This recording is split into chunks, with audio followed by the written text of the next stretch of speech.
नमस्कार, आप देख रहे हैं 4 PM और मैं हूं अभिषेक मिश्रा। देखिए, बिहार के मुख्यमंत्री नीतीश कुमार की कुर्सी आज जाते जाते बची है। नीतीश सरकार आज गिरते गिरते बची है। बिहार की सियासत से जुड़ी हुई यूँ तो कई बड़ी खबरें आज सामने आई हैं। MLC सुनील सिंह की सदस्यता चली गई। RJD के MLC लालू परिवार के बेहद खास MLC उनकी विधान परिषद की सदस्यता समाप्त हो गई। एक बड़ी खबर यह भी, लेकिन बिहार विधानमंडल के मानसून सत्र के आखिरी दिन आज वो हो जाता जिसकी कल्पना नहीं की गई थी, जिसका अंदाज़ा नीतीश कुमार को नहीं होगा, जिसका अंदाज़ा बिहार में NDA को नहीं होगा, BJP को नहीं होगा। बिहार में नीतीश सरकार गिरने वाली थी, नीतीश कुमार की कुर्सी जाने वाली थी और जाते जाते आज नीतीश कुमार की कुर्सी बची है। जाते जाते आज गिरते गिरते आज बिहार में NDA की सरकार बची है। आखिर ऐसा क्या हुआ विधानसभा के अंदर, ऐसा क्या खेल हुआ जिससे नीतीश कुमार की कुर्सी जाते जाते बची है? क्या हो गया था? कौन सा संकट आ गया था जिससे बिहार में नीतीश सरकार संकट में आ गई, इससे बिहार में नीतीश सरकार के गिरने का खतरा था? वो तमाम सवालों के जवाब हम देंगे। देखिए, जो जानकारी इस वक्त हमारे पास आ रही है वो जानकारी ये है, विधानसभा के मानसून सत्र का आज आखिरी दिन, और आखिरी दिन एक ऐसा खेल हो जाता जिसकी कल्पना, जिसकी उम्मीद नीतीश कुमार को नहीं होगी और उनकी कुर्सी आज चली जाती। खलबली मच गई NDA के नेताओं में, खलबली मच गई NDA के बड़े नेताओं में, NDA में खलबली मच गई और सरकार जाने वाली थी। दरअसल विपक्षी सदस्यों ने सरकार को फंसा दिया था बुरी तरह से, और विधानसभा के जो अध्यक्ष हैं, मौजूदा विधानसभा के अध्यक्ष नंद किशोर यादव, उन्होंने जैसे तैसे सरकार को इस संकट से बचाया है, जैसे तैसे सरकार को गिरने से बचाया है। नीतीश कुमार की कुर्सी बचाई है आज विधानसभा अध्यक्ष नंद किशोर यादव ने। हुआ क्या वो हम आपको बताते हैं। विपक्षी सदस्य हंगामा करने लगे और वोटिंग की मांग को लेकर वेल में पहुंच गए। स्पीकर ने स्थिति को भांपते हुए विपक्षी सदस्यों की मांग को सिरे से खारिज कर दिया। विरोध स्वरूप तमाम विपक्षी सदन से वॉकआउट कर गए और इस तरह से विधायकों की गैरहाजिरी से सरकार संकट में आ गई और स्पीकर की चालाकी से संकट टला है सरकार पर से। दरअसल विधानसभा के मानसून सत्र के आखिरी दिन, सत्र के समापन से पहले विधानसभा में गैर सरकारी संकल्प लिए जा रहे थे। विधायक गैर सरकारी संकल्प के माध्यम से क्षेत्र की समस्या उठा रहे थे। सरकार जवाब दे रही थी। उत्तर से संतुष्ट होकर विधायक अपना संकल्प वापस ले रहे थे। ये सिलसिला चल रहा था, ये क्रम चल रहा था। इसी बीच विपक्ष के विधायक अजीत कुमार सिंह ने जातीय गणना के बाद बढ़ाए गए आरक्षण को संविधान की 9वीं अनुसूची में डालने का प्रस्ताव केंद्र सरकार को भेजने का संकल्प पढ़ा।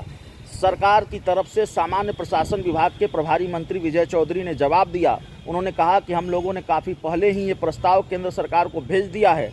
पटना हाईकोर्ट ने बढ़ाए गए आरक्षण को रद्द कर दिया है। इसके बाद हम लोग उच्चतम न्यायालय में अपील किए हैं। जब कोर्ट ने उक्त कानून को ही रद्द कर दिया है तो केंद्र सरकार किसे 9वीं अनुसूची में डालेगी? हमें आशा है कि सुप्रीम कोर्ट का फैसला पक्ष में आएगा। सरकार के जवाब से प्रश्नकर्ता विधायक अजीत कुमार सिंह संतुष्ट नहीं हुए। अब इसके आगे का खेल भी समझिए। इसके आगे का खेल ये हुआ कि विपक्षी विधायक अजीत कुमार सिंह गैर सरकारी संकल्प को वापस नहीं लेने की जिद पर अड़ गए। स्पीकर ने उन्हें वापस लेने को कहा, लेकिन वो इसके लिए तैयार नहीं हुए। वे वोटिंग की मांग करने लगे और जाहिर है वोटिंग होती तो सरकार का गिरना तय था। नीतीश कुमार की कुर्सी जानी आज तय हो गई थी। वोटिंग की मांग करने लगे। दरअसल गैर सरकारी संकल्प में ऐसी व्यवस्था है कि अगर कोई सदस्य अपना संकल्प वापस नहीं लेता है तो बहुमत के आधार पर उसे वापस कराया जाता है। यानी कि अगर विपक्षी विधायक अजीत कुमार सिंह अपना संकल्प वापस नहीं ले रहे थे तो वोटिंग होती और वोटिंग पर बहुमत के आधार पर उनके संकल्प को वापस कराया जाता। ये प्रक्रिया है, ये प्रक्रिया का हिस्सा है। और विपक्षी विधायक ने सदन की स्थिति को भांप लिया था। जिस समय सदन में यह संकल्प पढ़ा गया तब सत्ता पक्ष की तरफ से विधायकों की संख्या अपेक्षाकृत कम थी। यानी जितनी संख्या होनी चाहिए थी उतनी संख्या सत्ता पक्ष के विधायकों की नहीं थी। लिहाजा प्रश्नकर्ता विधायक ने स्पीकर के आदेश को मानने से इनकार कर दिया। स्पीकर भी इस स्थिति को भांप गए और वे भी सत्ता पक्ष के विधायकों की उपस्थिति को अच्छे से देख रहे थे। लिहाजा उन्होंने कार्रवाई को आगे बढ़ाते हुए विपक्ष को संभलने का मौका मिलने से पहले पक्ष में बहुत है का संकल्प वापस हुआ। ये जानकारी मीडिया रिपोर्ट्स के हवाले से सामने आ रही है। और अजीत कुमार सिंह के गैर सरकारी संकल्प को स्पीकर ने बहुमत से इस तरह से वापस करा दिया। दरअसल सत्ता पक्ष में खलबली मच गई थी। भाजपा के सचेतक जनक सिंह सदन में गैरहाजिर विधायकों की खोज में बाहर निकले। वे उसके बाद कई विधायक आनन फानन में वापस सदन में आए। जेडीयू से मंत्री श्रवण कुमार विधायकों की खोज में सदन से बाहर निकले। इस तरह से विधायकों को बुलाने की कोशिश शुरू हुई और विपक्षी विधायक स्पीकर से भिड़ते दिखे। तो ये सब कुछ हुआ बिहार विधान मंडल के मॉनसून सत्र के आखिरी दिन।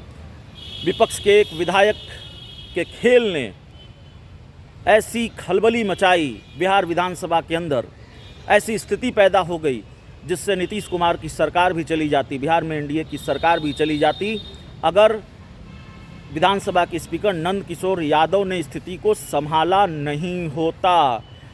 विधायकों की खोज में बीजेपी और जेडीयू के बड़े नेता लगातार जुटे रहे और ये कोशिश करते रहे कि विधायकों को वापस विधानसभा में लाया जाए, क्योंकि विधायकों की संख्या अपेक्षाकृत कम थी और अगर वोटिंग हो जाती तो फिर सरकार चली जाती नीतीश कुमार की। बहुत बहुत धन्यवाद।